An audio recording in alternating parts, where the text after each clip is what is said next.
Assalamualaikum warahmatullahi wabarakatuh. Di sini kami dari kelompok 9 akan melakukan pembahasan materi tentang hubungan negara dengan warga negara. Sebelumnya, perkenalkan anggota dari kelompok kami. Yang pertama ada Firnanda Aprilia Rosida, yang kedua saya Yayu Nawangsi, dan yang ketiga Riza Dwi Handika. Untuk materi yang pertama ada hak dan kewajiban warga negara, yang kedua hak dan kewajiban warga negara menurut UUD 1945, dan yang ketiga pelaksanaan hak dan kewajiban negara dan warga negara di negara Pancasila. Untuk materi yang pertama adalah hak dan kewajiban warga negara. Pengertian hak dan kewajiban. Pengertian hak adalah sesuatu yang semestinya kita terima atau kita katakan untuk mengeluarkan suatu pendapat dan orang lain tidak berhak untuk mengambil hak kita secara paksa atau kita berikan secara sukarela. Untuk pengertian kewajiban, kewajiban adalah sesuatu yang kita lakukan atau kita berbuat untuk tetap mempertahankan hak kita.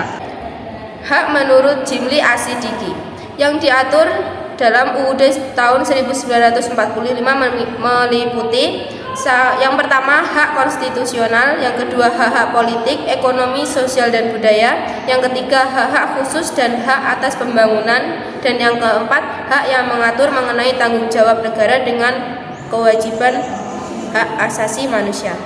Untuk materi yang kedua, hak dan kewajiban warga negara menurut UUD 1945 akan disampaikan oleh teman saya.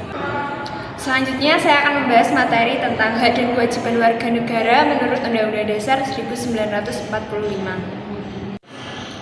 Pelaksanaan hak warga negara dalam Undang-Undang Negara Kesatuan Republik Indonesia 1945 dikaitkan langsung dengan kewajiban karena memang mempunyai keterkaitan.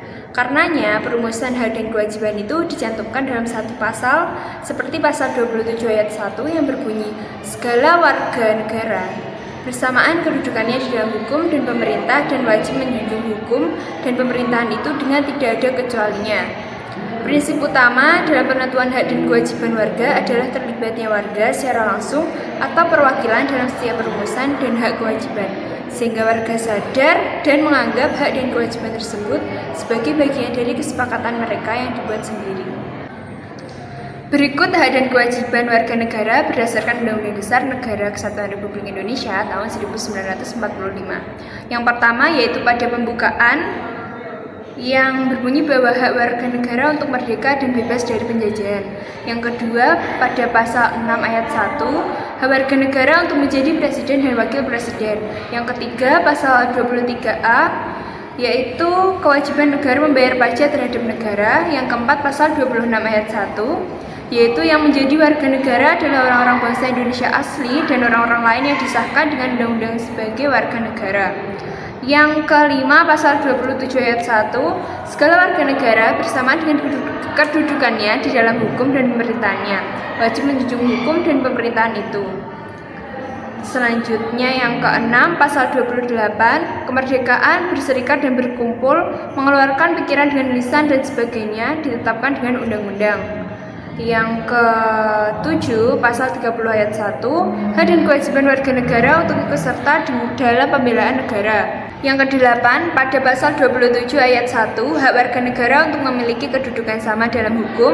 Hukum berlaku bagi semua warga negara tanpa kecuali. Masih dalam pasal yang sama, kewajiban warga negara untuk menjunjung tinggi hukum. Warga negara wajib untuk mematuhi hukum yang berlaku di Indonesia. Masih dengan pasal yang sama lagi, hak warga negara untuk mendapatkan penghidupan yang layak dan mengusahakan suatu usaha untuk mencapai tujuan tersebut. Untuk materi yang terakhir akan disampaikan oleh teman saya. Saya akan menyampaikan materi yang terakhir yaitu pelaksanaan hak dan kewajiban negara dan warga negara di negara Pancasila. Dalam pelaksanaannya, hak asasi manusia di Indonesia mengalami pasang surut. Wacana hak asasi manusia terus berkembang seiring dengan 64 berkembangnya pelanggaran-pelanggaran HAM yang semakin meningkat intensitas maupun ragamnya. Terdapat 3 hal penting dalam pelaksanaan hak dan kewajiban, yaitu yang pertama, Pancasila perlu dimengerti secara tepat dan benar baik pengertian dan sejarah. Yang kedua, pedoman pelaksanaan. Yang ketiga, perlunya lembaga yang bertugas mengawal pelaksanaan Pancasila. konsep, prinsip, dan nilai Pancasila yang dikutip dari Pedoman Umum Implementasi Pancasila dalam Kehidupan Bernegara yang ditulis oleh Lembaga Pengkajian dan Pengembangan Kehidupan Bernegara. Yang pertama, manusia adalah makhluk Tuhan yang Maha Esa, berperan sebagai pengelola dan pemelihara alam secara seimbang dan serasi dalam keimanan dan ketakwaan. Yang kedua, Pancasila memandang bahwa hak asasi dan kewajiban asasi manusia bersumber dari ajaran agama, nilai moral universal, nilai budaya bangsa, serta pengalaman kehidupan di politik nasional.